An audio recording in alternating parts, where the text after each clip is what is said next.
হযরত আনাস রাদিয়াল্লাহু তাআলা আনহু থেকে বর্ণিত, একবার রাসূলুল্লাহ সাল্লাল্লাহু আলাইহি ওয়াসাল্লাম একটি গাছের ডাল ধরে ঝাঁকুনি দিলেন, কিন্তু এতে গাছের কোনো পাতা ঝরে পড়ল না।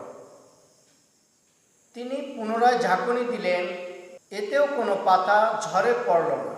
তিনি পুনরায় ঝাঁকুনি দিলেন এবং এতে পাতাগুলো ঝরে পড়ল।